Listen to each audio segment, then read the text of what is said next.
এইখানে কি মাস্তানি করার জায়গা? কোনো কর্মকর্তাকে যদি আপনার পছন্দ না হয়, আপনি আন্দোলন করেন নির্বাচন কমিশনের সামনে, আপনি আন্দোলন করেন। এটি গণতান্ত্রিক দেশ, আপনি আন্দোলন করেন, পদত্যাগ দাবি করেন। গণ অধিকার পরিষদের নাম ভাঙিয়ে পত্রিকায় যাবে যে গণ অধিকার পরিষদের অমুক সচিবের সাথে বেয়াদবি করেছে। আমরা এইগুলো তো আমরা কখনোই আমরা এগুলো নিতে পারবো না। সুতরাং এই রাষ্ট্র সংস্কারের কাজে যারা বাধা সৃষ্টি করবে তারা দেশ এবং জাতির শত্রু। আজকে রেজা কিবরিয়ার নামে এখানে নিবন্ধন চাই। আপনারা সকলেই জানেন, সাংবাদিক ভাইরা, রেজা কিবরিয়া কি কোনো পদে আছে? তিনি তো পদত্যাগ করেছেন। 5-স্টার রেটিং প্রাপ্ত বিএলডিসি টেকনোলজির Walton super saver ceiling fan 65% পর্যন্ত বিদ্যুৎ বিল সাশ্রয় করে আপনাকে রাখে প্রশান্তিতে। ওয়ালটন ফ্যান হাওয়া বদলে দেয়। গতকাল গণ অধিকার পরিষদের নিবন্ধন দেওয়া হয়েছে এবং সেটি মূলত আমাদের নিবন্ধনের যে শর্ত সেটি গণ অধিকার পরিষদ পুরোপুরিভাবে পূরণ করেছে, যে কারণেই গণ অধিকার পরিষদের নিবন্ধন দেওয়া হয়েছে। আপনারা জানেন যে এর আগে আমরা গণ অধিকার পরিষদের নিবন্ধনের জন্য আবেদন করেছিলাম। সে সময় সরকারের চাপে, অর্থাৎ ফ্যাসিবাদ শেখ হাসিনার চাপে আমাদের সে সময় নিবন্ধন দেওয়া হয়নি এবং ওই সময় গোয়েন্দা সংস্থার পক্ষ থেকে, বিশেষ করে ডিজিএফআইয়ের পক্ষ থেকে আমাদেরকে বলা হয়েছিল যে আমরা যদি নির্বাচনে অংশগ্রহণ করি তাহলে আমাদেরকে নিবন্ধন দেওয়া হবে এবং আমাদেরকে এমপি বানানো হবে। আমরা সেই সময় বলেছিলাম যে আমাদের দলের নিবন্ধন লাগবে না, বাংলাদেশে রাজনীতি করতে, আন্দোলন করতে কোনো নিবন্ধনের প্রয়োজন নাই। আমরা জনতার সাথে রয়েছি, আমরা সাধারণ মানুষের সাথে রয়েছি। নিবন্ধন দিবেন কি দিবেন না সেটি একান্তই আপনাদের ব্যক্তিগত বিষয়। সেই সময় আমাদেরকে নিবন্ধন দেয়নি। এখন তারা গণ অধিকার পরিষদের নাম ভাঙিয়ে আবারও এই নির্বাচন কমিশনে আমরা নিবন্ধন পাওয়ার পরে তারা খবর পেয়েছে।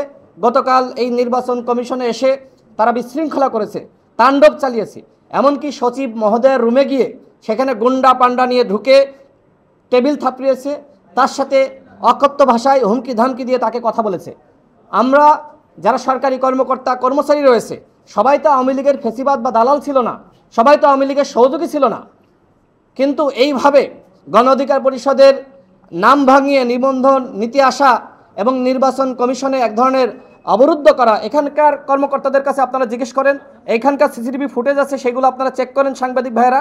আমরা সচিবের সাথে কথা বলেছি, তাকে লাঞ্ছিত করা হয়েছে, তাকে অবরুদ্ধ করা হয়েছে, তার সাথে অকথ্য ভাষায় কথা বলা হয়েছে।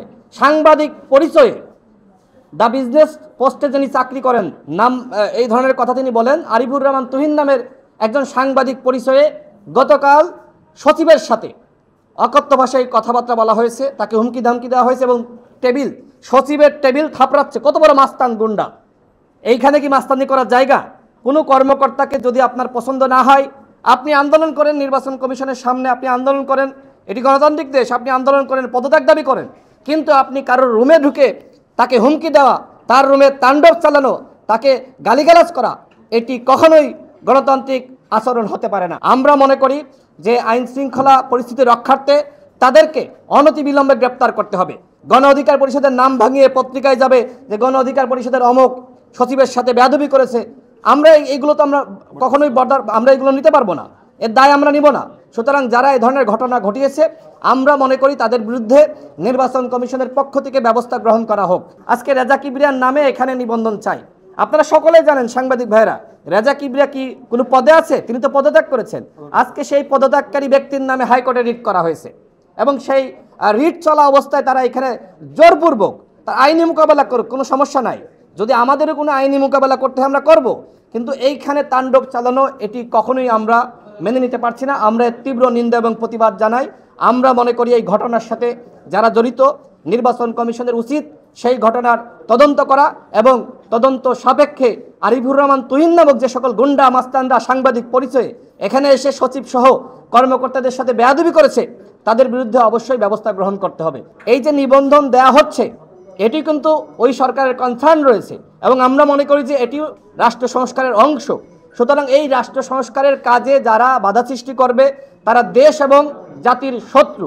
এই দেশ এবং জাতির শত্রুকে অবশ্যই আমাদেরকে চিহ্নিত করতে হবে। প্রধান উপদেষ্টা থেকে শুরু করে উপদেষ্টাদের সাথে আমরা বৈঠক করেছি। আমরা তখন বলেছি যে নির্বাচন কমিশনের তাদেরকে সংস্কার করতে হবে এবং সেই দাবি হলো 1 নম্বর দাবি, নির্বাচন কমিশন সংস্কার না করলে কোনোভাবে বাংলাদেশে অবাধ সুষ্ঠু নিরপেক্ষ নির্বাচন হবে না।